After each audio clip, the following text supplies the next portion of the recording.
Puse a grabar. Lo que vamos a hacer hoy es resolver eh, el parcial del el semestre octubre-enero del 2019, o sea, octubre 2019, enero 2020, y el último que hice, que fue el semestre pasado. ¿Ok? Les aclaro que el año pasado, bueno, aparte ustedes tienen un montón de exámenes resueltos, ¿no? Y los de dudas y probablemente no les alcance el tiempo. Pero los del siempre es bueno, a mí me gusta los últimos porque ustedes sienten que están como más actualizados, ¿no? Y además, en efecto, el hecho de hacer exámenes virtuales, el año pasado yo daba las clases virtuales y los exámenes me los atendía o Pirrone o Javier, eran más normales, es decir, más típicos de mis exámenes.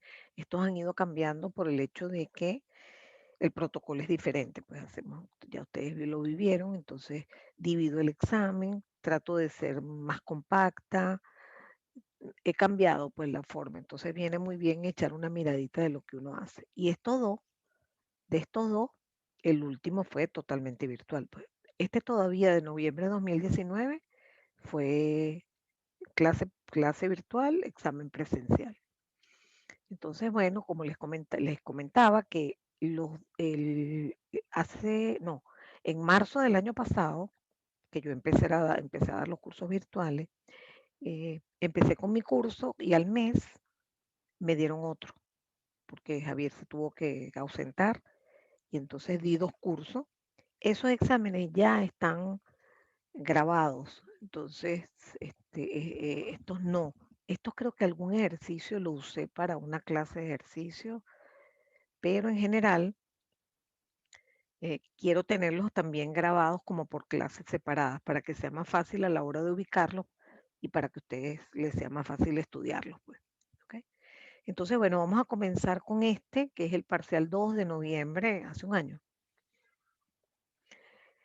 Fue un problema muy particular que a mí me gustó bastante porque me parece que lo fui llevando de manera lenta y ordenada hacia donde yo quería, ¿no?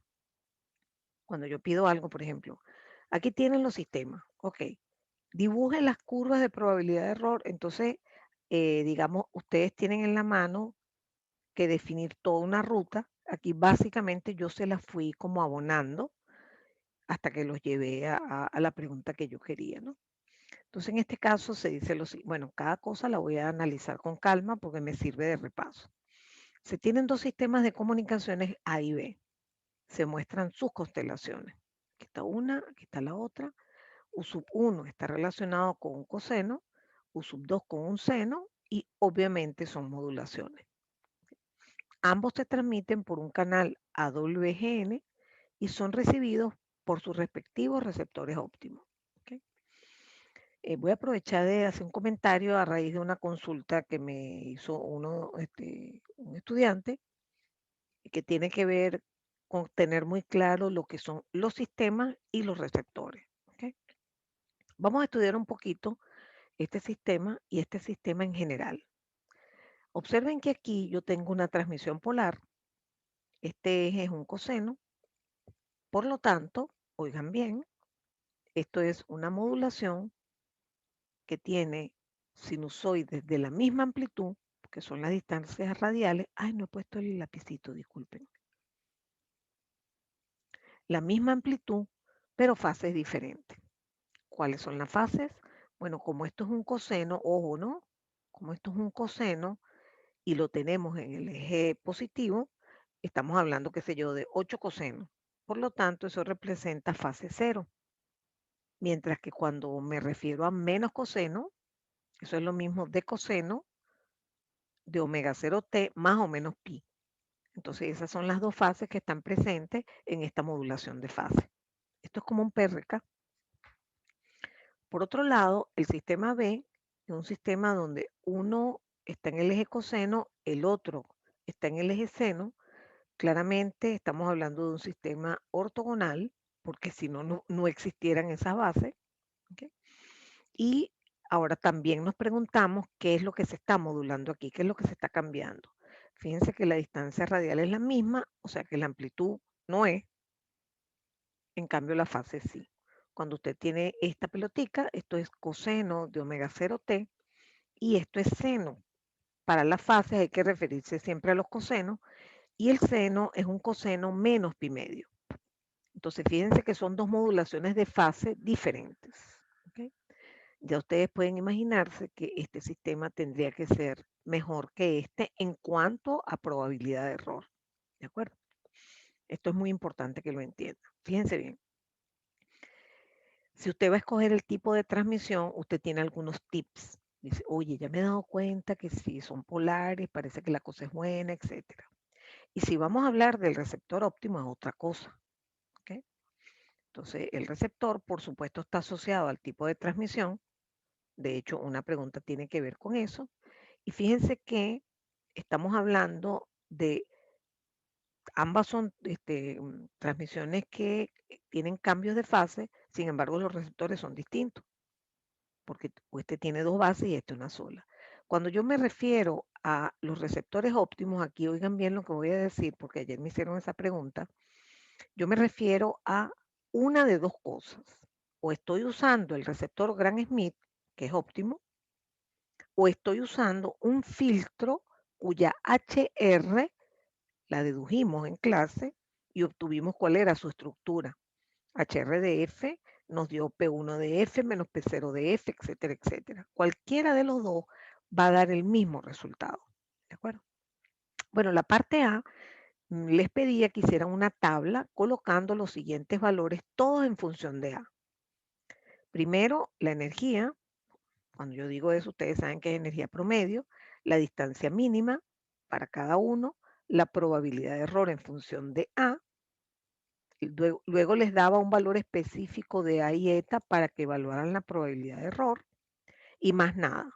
Sin embargo, yo para resolverles el ejercicio, cuando les mandé la clave en el momento que presentaron el examen, quise ponerlos aquí para tenerlo listo para la siguiente pregunta.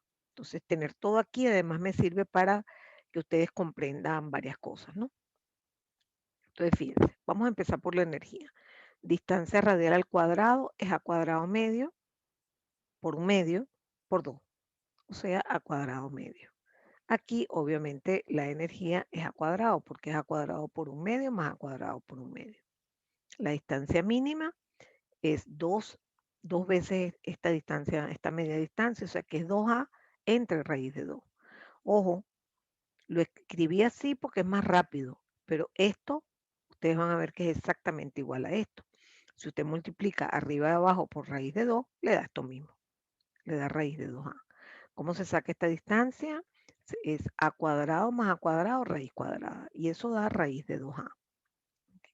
Cuando calculamos la probabilidad de error por cota superior, decimos la probabilidad de que este se convierta en esto, que es Q de D entre raíz de 2 eta por un medio, más otra vez un medio, por Q de D, otra vez la distancia es la misma, o sea que va a quedar la misma Q, entonces simplemente la multiplico por 2.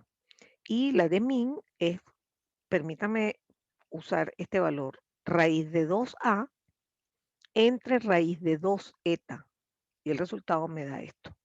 Me da A entre raíz de eta. Cuando lo hago para esto, igualito.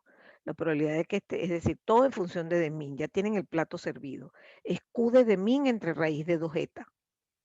Entonces le queda exactamente lo mismo.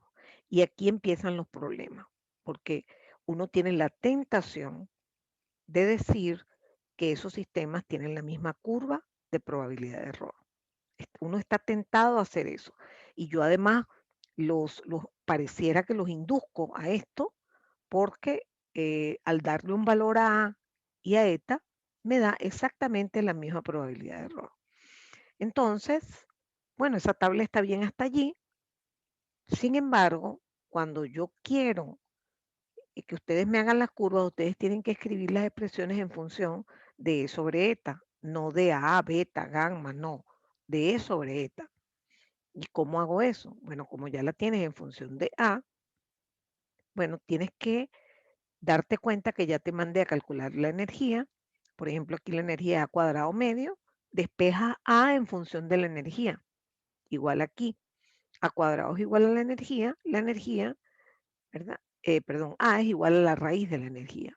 Cuando usted hace eso, sustituye esa A aquí y aquí, miren lo que queda. Ah, eso sí me suena normal. Eso sí me suena razonable porque el resultado para el sistema A tiene un argumento más grande de la Q, o sea que es mejor, da probabilidades de error más bajas. Entonces tienen que tener cuidado a la hora, no se apresuren a la hora de concluir la siguiente parte del ejercicio. Ok, olvide los valores específicos de A y eta. Escriba de nuevo solo la cota superior de la probabilidad de error, pero en función de E sobre eta. Entonces, ya les expliqué cómo se hace eso. Usted tiene A cuadrado que está conectado con la energía. Entonces, donde diga A, lo pone en función de la energía y listo. Dicho esto, queda clarísimo que necesitamos dos curvas distintas, porque para que compartan la misma curva, esta expresión matemática tenía que ser idéntica. Y lo otro que sabemos es que la que tiene el argumento más grande es la que va más abajo, que es esta, que es el sistema A. Y la otra, que es la roja, es la peor porque tiene más probabilidad de error, es la que corresponde al sistema B ortogonal. Esto yo casi que lo he repetido hasta el cansancio, ¿ok? Y ya tengo parte del ejercicio listo y les digo, ya va, pónganme los puntos. Entonces, ¿qué sabe usted de los puntos? Que tienen el mismo valor. Entonces, es como trazar una horizontal en el sitio de la probabilidad de error que nos dio 4 por 10 a la menos 4. Fíjense que por aquí abajo está 10 a la menos 4. 4 por 10 a la menos 4 está un poco más arriba. Yo trazo una línea horizontal y fíjense que eso es la perfecta radiografía de lo que está pasando. ¿Ok? Que efectivamente están en curvas distintas, pero tienen la misma probabilidad de error. Oye, ¿y cómo es eso? ¿Cómo puedo yo interpretar eso? Bueno, fíjense que esta está a la izquierda de esta. O sea que esta tiene más energía o está teniendo que gastar más energía que esta para lograr la misma probabilidad de error. Y si nos vamos a ver la energía aquí, fíjense que claramente esta energía es más grande que esta, ¿no? Para un valor determinado de A. Entonces todo concuerda. Perfecto. Luego preguntan, ¿cree usted que el receptor óptimo puede ser el mismo? Y lo primero que uno se da cuenta es que uno tiene una base y el otro dos bases, o sea que eso está negado totalmente, ¿ok? Si yo les doy dos sistemas polares, por ejemplo, les doy uno que aquí dice -2, 2 y otro que dice -3, 4, que son polares, pues uno es negativo y el otro es positivo, ¿verdad? Efectivamente, usted, digamos que está tentado a pensar que ambos sistemas son igual de buenos y, sin embargo, usted tiene que tomarse la molestia de escribir la expresión de las probabilidades de error en función de E sobre eta, ¿de acuerdo? Porque raíz de 2E sobre eta ocurre cuando P1 es menos P0, ¿ok? Entonces, en ese caso, ¿verdad? Que les estoy diciendo en este momento, usted diría, si fuera ese caso, yo diría que el receptor sí es el mismo. Yo le digo, está equivocado. ¿Por qué? Porque el receptor Gram-Schmidt va a estar multiplicando por uso 1, que podría ser la misma, pero después los umbrales son distintos. Cuando usted tiene dos valores cualesquiera a la salida del receptor, a la salida de la rama del receptor Gram-Schmidt, supongan que estamos hablando de una sola base, entonces los valores son 8 y 10. Entonces el umbral hay que ponerlo en 9, que es la mitad.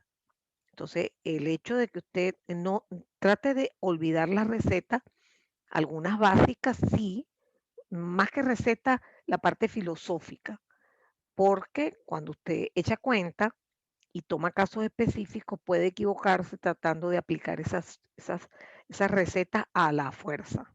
¿Ok? Entonces, no es solamente que multipliques por una sola base, sino que además, y vamos a hacer un ejercicio de eso, de calcular los voltajes y umbrales, usted va a necesitar trabajar un poco más. Bueno, el problema 2 es un problema de Easy súper sencillo, porque les digo que es una transmisión binaria unipolar, o sea, pulso y cero, que dice que cuando se transmite la forma del 1 por un canal con ancho de banda limitado, sin ruido, y luego pasa por el receptor, se obtiene un voltaje, o sea, tenemos una forma de pulso que nosotros le hemos llamado PRT, cuyo máximo voltaje es 5 voltios. Entonces podría ser esta forma de pulso, digamos. Este valor es 5 voltios. Pero además alguien me hizo el favor de calcular todos los valores de ICI y sus probabilidades. No lo grafiqué porque en realidad el ejemplo es muy sencillo, pero son, vamos a decir, 4 deltas que están ubicadas en -1, 0, 2 y 3, que tienen áreas iguales a un cuarto. Esa es la F de P. Determine la probabilidad de error. Usted tiene que saber hacer esto usando probabilidades condicionales, igualito que para el ruido. Usted me busca el valor máximo para el 1, que es 5 voltios, y sabe que al sumarse la ICI, usted cometerá un error si está por debajo del umbral. Y usted dice, pero ya va, tengo que calcular el umbral. Cierto. Como el pulso para el 1 tiene máximo 5 voltios y el pulso para el 0 tiene 0, ¿okay? Obviamente el umbral está en la mitad, en la semisuma, porque son equiprobables. ¿Okay? Entonces aquí usted hace como siempre, tiene que dejar lo que es aleatorio del lado izquierdo, pasa esto para acá y le resulta que la ICI tiene que ser menor que menos 2,5 para cometer un error. El otro lado es que usted aquí asume que transmite un 0, por lo tanto el voltaje es 0, 0 más la ICI se convertirá en un 1 por obra de la ICI, es decir, que va a brincar por encima del umbral y este es el mismo resultado que vuelvo a escribir aquí. O sea que todo esto es lo que hay que calcular. Entonces, esto es muy fácil porque eso significa que usted tiene que hacer la integral entre menos infinito y menos 2,5. Eso es 0, porque no hay ninguna delta metida allí. Mientras que esta, que es la ICI mayor que 2,5, como este punto es 2 y este punto es 3, estamos integrando entre este punto e infinito. Y ahí lo que cae es una sola delta, que tiene área un cuarto. O sea que este valor vale un cuarto y este valor vale 0. Y ya tenemos la probabilidad de error. Relativamente fácil. El problema 3 era un poquito más detallado en cuanto a cálculo, porque le daba una transmisión cuaternaria dada por cosenos de la misma frecuencia, los 4, aparentemente la misma fase, pero es falso, porque este, por ejemplo, al tener este menos, usted lo mete aquí como más menos pi. O sea que ya tenemos fase 0, fase pi, fase 0, fase pi. Y las amplitudes son dos distintas, una que tiene que ver con B y la otra que tiene que ver con 3B. Entonces ya usted se hace la idea de cómo es ese tipo de constelación. Obviamente los puede poner en el mismo eje como el sistema A que acabamos de trabajar y me aclaran que la potencia transmitida es 100 vatios. No sé si me la van a preguntar o no, pero aprovecho de que tengo todo esto aquí para recordarle que usted puede calcular la potencia promedio parcial 1 tomando en cuenta la participación de cada una de los sinusoides. Entonces, esta participa con b cuadrado medio, la tiene que multiplicar por un cuarto. Esta también, b cuadrado medio, la tiene que multiplicar por un cuarto. Esta al elevar al cuadrado da 9b cuadrado medios por un cuarto, 9b cuadrado medios por un cuarto, eso tiene que ser igual a 100 vatios. Y usted puede despejar B, cosa que vamos a hacer en la próxima lámina. Y la tasa de transmisión es bastante increíble porque apenas un símbolo por segundo. ¿Okay? Esta señal se transmite por un canal que la atenúa 10 dB, cosa que ustedes ya yo les enseñé a manejar, la contamina con ruido, aquí no hay ICI, y el receptor es el Gran Smith. Como se darán cuenta, prácticamente seguro que vamos a trabajar todo el tiempo con Gran Smith. Entonces la pregunta concreta es, determine para cada uno de los símbolos los voltajes a la salida del receptor Gran Smith y los umbrales que le permitirían tomar decisiones de si el símbolo es el 1, el 2, el 3 o el 4. ¿Okay? Okay.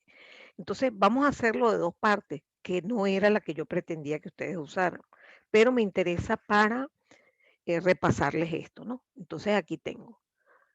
Lo primero que hago es diseñar la base porque la voy a necesitar en el receptor, porque lo primero que hace el receptor es multiplicar el símbolo en la puerta, el símbolo atenuado por la base. Entonces ya saben que la amplitud de la base es esto, siempre que la frecuencia de portadora sea múltiplo de F símbolo, como aquí. De hecho aquí, obviamente esto es 100 Hz porque F símbolo vale 1. Entonces ya como f de símbolo es 1, ya sabemos que este es uso 1. Por cierto, es la única base que tenemos. ¿Ok? Ahora vamos a tomar una sola de las señales y la vamos a atenuar antes de pasarla por el receptor. Entonces, como son 10 dB, esta es la fórmula. 10 dB es muy fácil porque simplemente la potencia de entrada se divide entre 10, o lo que es lo mismo, se multiplica por 0.1. Y el voltaje, todo esto usted le saca la raíz cuadrada y le queda que Vout es igual a raíz de 0.1, que es 0.31, por raíz de Pin, que es Bin. Entonces aquí usted sabe cómo se está afectando gracias a la atenuación su símbolo. Es decir, en vez de tener B por coseno, usted tiene 0.31 B por coseno. Estamos hablando de este símbolo, por ejemplo. Entonces aquí fue que hice el cálculo de la potencia que les mencioné en la lámina pasada. ¿De acuerdo? Fíjense que efectivamente logro despejar el valor de B gracias a que sé que la potencia tiene un valor igual a 100 vatios. Buenísimo. Entonces, tengo la base y tengo un símbolo. ¿Ok? Ese símbolo, repito, es 6,32 por 0,31. O sea, estoy trabajando con este símbolo. Eso lo calculé yo para que me diera más o menos 2. Claro, por la precisión me dio 1,99. Entonces, eso ahora lo tengo que multiplicar por coseno. Entonces, observen. Y cierre sus ojos y diga aquí que esto es 2. 2 coseno por raíz de 2 coseno queda esto. 2,82 coseno cuadrado. Eso está después del multiplicador por U sub 1. Luego, para poder integrarlos, escribimos el coseno cuadrado como un medio más coseno de doble frecuencia. La integral de esto, perdón, la integral de esto va a dar 0. ¿Por qué? Porque la frecuencia de la portadora es tal que en un intervalo de tiempo t símbolo me cabe un número entero. Cuando usted integra un coseno en un sector donde cabe un número entero de ciclos, esa integral da 0. Por lo tanto, me queda 2,82 por un medio y eso integrado entre 0 y t bit, perdón, entre 0 y t símbolo. Por lo tanto, el resultado es este. 2,82 por un medio de la separación del coseno cuadrado por límite superior menos límite inferior, que es t símbolo. Como t símbolo vale 1, ya yo sé que esto da 1,41. Acabo de encontrar el voltaje a la salida del receptor debido al primer símbolo, que es el símbolo B atenuado, o sea, 0.31 B por coseno, etcétera, etcétera. ¿Ok? ¿Qué pasará con los otros cuatro? Pues muy fácil. Si usted tiene 1,41, jure que va a tener también el negativo, porque así como tenían B coseno, tenían menos B coseno. Y además tenía uno que era el triple. O sea que los voltajes a la salida están aquí en esta fila.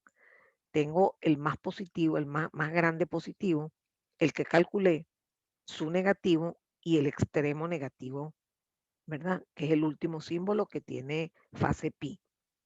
Ok, eso es los voltajes a la salida del receptor Gram-Schmidt y me falta ahora los umbrales. Entonces, bueno, aquí saqué las cuentas para que fuera más fácil que ustedes visibilizaran los umbrales y obviamente aquí tengo un umbral que es el que me permitiría brincar de aquí para acá. Aquí tengo un umbral y aquí tengo un umbral. Por ejemplo, yo dándoles un ejercicio partiendo de aquí, yo les pudiera pedir que me calcularan la expresión de la probabilidad de error utilizando efectivamente las probabilidades condicionales. La probabilidad de que este símbolo se convierta en este, la probabilidad de que este símbolo se convierta en este o en este, y así sucesivamente. Entonces aquí están los voltajes y los umbrales. Esa es una forma larguísima de hacer eso. Resulta que nosotros hemos dicho, probablemente ustedes no han estudiado todavía y no lo tienen como muy claro, pero resulta que el receptor Gram-Schmidt lo que hace es agarrar cada símbolo y proyectarlo sobre la base. En el fondo, los voltajes que tengo a la salida del receptor coinciden, oigan bien, con esas proyecciones que aparecen en la constelación. Es decir, que usted, teniendo los voltajes a la salida, usted puede construir la constelación a la entrada del receptor, no en el transmisor, a la entrada del receptor. Entonces, si usted hubiese hecho este ejercicio de la siguiente manera, usted determina la base Y ahora, cada uno de los símbolos lo pone en función de la base. Es decir, usted sabe que tiene que tomar la base, dividirla entre raíz de 2 y multiplicarla por b, menos 3b, etcétera, etcétera. Y eso es todo. Eso es hacer la constelación a la entrada del receptor y usted no hubiese tenido que hacer todo esto que está por aquí, sino que ya tendría los voltajes y lo que le queda trabajar es con los umbrales. Entonces, no se lo aprendan de memoria, piénsenlo, ¿ok? Lo que hace justamente, déjenme ponerle un ejemplo bidimensional. Ay, concho, le moví el control que tengo aquí. Déjenme ponerle un ejemplo bidimensional. Supongan que yo tengo este símbolo y este símbolo. Esto es uso 1 y esto es uso 2. Usted sabe que el receptor Gram Smith tiene 2 ramas. Díganme qué voltaje, bueno, supongamos que esto lo conozco, ¿no? Por ejemplo, esto es 4, esto es 1, esto es 3 y esto es menos 1. Es decir, los voltajes son conocidos. Si yo les digo, vean esa constelación a la entrada del receptor, díganme los voltajes a la salida, facilísimo. A la salida del receptor que multiplica por uso 1, tengo los siguientes voltajes, este y este. Por lo tanto, tengo que poner un umbral en el centro. Para la salida de la rama sub 2, los voltajes son este y este. Por lo tanto, tengo que poner un umbral en el centro. Es decir, viendo la constelación, ya usted puede saber cuáles son los voltajes y esos voltajes son importantes porque con ellos calculamos la probabilidad de error. ¿De acuerdo? Bueno, perfecto. Ahora fíjense que aquí me hacen 2 preguntas distintas. Vamos a primero calcular esta probabilidad que es un poco extraña. No es la probabilidad de error total, no, sino es la probabilidad de error tal que se transmite el símbolo. Yo les mandé que escogieran ustedes un símbolo cualquiera. ¿Ok? Entonces yo, por ejemplo, me voy a concentrar en este símbolo, bueno, porque simplemente por flojera, este símbolo solo se puede equivocar por el de al lado. Entonces, si tengo que expresar esto en probabilidades condicionales, tengo que haber determinado el voltaje y el umbral. Entonces lo expresaría así. La probabilidad de error tal que transmito este símbolo es la siguiente. Es la probabilidad de que 423 más el ruido caiga por debajo de este umbral, porque si cae por debajo de este umbral, mi decisión va a ser errada. ¿Ok? Un comentario importante, alguien me puede preguntar, porque es un error frecuente que lo he tenido presente en los exámenes. Aquí, profesora, disculpe, pero usted aquí no tiene que poner un cuarto. No, porque si yo les estoy diciendo que tal símbolo fue transmitido, la probabilidad de que ese símbolo esté es 1. Entonces usted no tiene que multiplicar por ningún cuarto. ¿Ok? Entonces esto es lo que les estoy pidiendo. En vez de ponerlos a calcular todo, les estoy evaluando lo mismo, pero de una manera más corta. Si necesito la probabilidad de error completa, sí es fastidioso. Y ya yo les hice un ejercicio de esto que salen 6 Qs. ¿Ok? La probabilidad de que este más el ruido brinque para acá, la probabilidad de que este más el ruido brinque para acá, más la probabilidad de que este más el ruido brinque para acá, le da 6 elementos distintos que es un poquito largo de manejar. ¿De acuerdo? Entonces, quiero que tengan claro que para llegar a esto, usted sencillamente necesitaba conocer los voltajes a la salida y en función de esto determinar los umbrales, o lo que es lo mismo, bastaba que usted conociera la constelación a la entrada del receptor. Fue una pregunta. Dígame. Si por lo menos en vez de elegir el 423 hubiésemos elegido el 1,41, hay Perfecto. que hacer, hay que Hay que, hacer la inecuación de manera que sí, quede. sí, te lo digo. Escribiría, es la probabilidad de que 1,41 más n sea mayor de 2,82 más la probabilidad de que 1,41 más n sea menor que 0. O sea, tendrías 2p que sumar con la Ok. misma. ¿De acuerdo? Perfecto. Ok, y ahora me piden la estrella de los exámenes 2, que son las probabilidades por cota superior, y esto ya teniendo esto es sumamente fácil, porque nosotros sabemos que tenemos que hacer más o menos lo mismo que acabo de explicar, pero en vez planificarlo en función de la probabilidad condicional, lo escribo así. Probabilidad de que este símbolo se convierta en este, que ya yo sé que es Q de D entre raíz de 2 eta. Probabilidad de que este símbolo se convierta en esto, que yo sé, ya sé que eso es Q de D entre raíz de 2 eta, porque aquí los D son los mismos. La probabilidad de que este símbolo se convierta en este, que es Q de D entre raíz de 2 eta, y este que se convierte en este o en este, es decir, que tengo 6 Qs. Fíjense que aquí lo dije así, 1 y 1, que son los extremos, que solamente tienen un chance de equivocarse, y los de los centros que tienen para los dos lados. Entonces cada uno aporta 2Q, todo multiplicado por un cuarto, porque un cuarto es la probabilidad de que cada símbolo exista. Imagínense que yo por fastidiarlos le digo, mire, esta constelación ni existía, pero resulta que este símbolo nunca aparece, nunca. Escríbame la probabilidad de error. ¿Ok? Entonces, usted allí tiene que trabajar solamente con estos 3 símbolos. Entonces, eso es una forma extrema de decirles que tienen que tener cuidado de que no se les olvide esto. Esto no es un simple error, esto es un error de concepto, porque usted da por hecho que los símbolos existen y esos símbolos no existen todo el tiempo. Si son equiprobables, cada quien ocupa la cuarta parte del tiempo. Entonces, eso no es un error. Ay, se me olvidó poner un cuarto. Bueno, mal, eso es fuerte, ¿no? Igual van a ver en el otro examen que voy a hacer ahora que hay dos de min distintos en el mismo ejercicio. ¿De acuerdo? Bueno, entonces, déjenme, creo que terminé, sí. Bueno, entonces fíjense, vamos a parar aquí porque no quiero dejar cada grabación para un examen y lo que me quedan son 5 minutos. Entonces voy a parar y procedemos a resolver el otro examen.